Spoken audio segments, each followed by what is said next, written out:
आज मी एकदम चमचमीत अशी पनीर भुर्जी बनवते आणि अशा पद्धतीने जर पनीर भुर्जी बनवली ना तर आपण एक भाकरी जास्तच खाणार।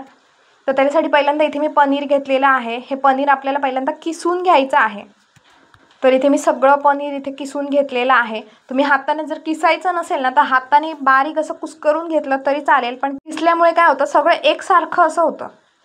त्याच्यानंतर इथे मी एक कढई घेतलेली आहे आणि कढईमध्ये तेल घालून घेतलेलं आहे। तेलावर बारीक चिरलेला कांदा घालून घ्यायचा आहे आणि हा जो कांदा आहे तो आपल्याला व्यवस्थित असं परतून परतून भाजून घ्यायचा आहे। कांदा ना थोडासा असा भाजला ना की वर मी इथे मिरच्या घालते। इथे बारीक चिरून मिरच्या घेतलेल्या आहे। तुम्हाला ज्या प्रमाणामध्ये तिखट हवं असेल ना त्या प्रमाणामध्ये आतमध्ये मिरच्या घालून घ्यायच्या आणि ह्या सुद्धा कांद्याबरोबर आपल्याला व्यवस्थित अशा परतून घ्यायच्या आहेत। मिरच्या आणि कांदा व्यवस्थित असा थोडासा भाजला ना म्हणजे मऊशार असा कांदा झाला की त्याच्यानंतर आतमध्ये मी इथे घालते टोमॅटो। टोमॅटो सुद्धा आपल्याला व्यवस्थित असं थोडासा भाजून घ्यायचा आहे। त्याच्यानंतर इथे मी आलं लसणाची पेस्ट घेतलेली आहे, ही 1 चमचा भरून घालून घ्यायची आहे। हे सगळं व्यवस्थित असं परतून परतून भाजून घ्यायचं आणि आता हे झाल्यानंतर वर मी आता घालते मीठ। आतमध्ये मीठ आपल्या चवीप्रमाणे घालायचं आहे। त्याच्यानंतर इथे हळद पावडर घातलेली आहे। त्याच्यानंतर आतमध्ये इथे मी धण्याची पावडर घातलेली आहे अर्धा चमचा। जिऱ्याची पावडर घालायची आहे अर्धा चमचा। जेवढी धण्याची पावडर घालणार ना तेवढीच जिऱ्याची पावडर घालायची आतमध्ये आणि सगळं व्यवस्थित असं मिक्स करून घ्यायचं। आतमध्ये आपण मिरची घातलेली असल्यामुळे मिरची पावडर वगैरे काही घालायची नाही।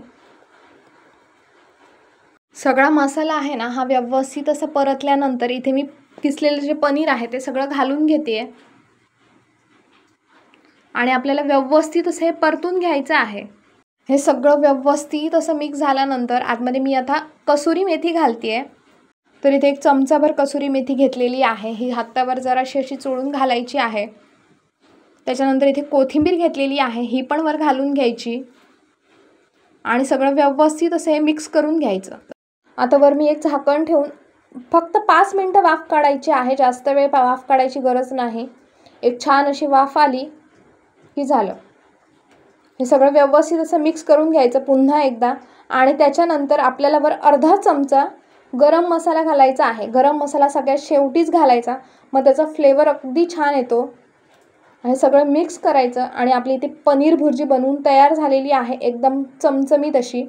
थोडंसं मीठ कमी झालेलं त्यामुळे थोडंसं मीठ घालून घेतलेलं आहे मी आतमध्ये।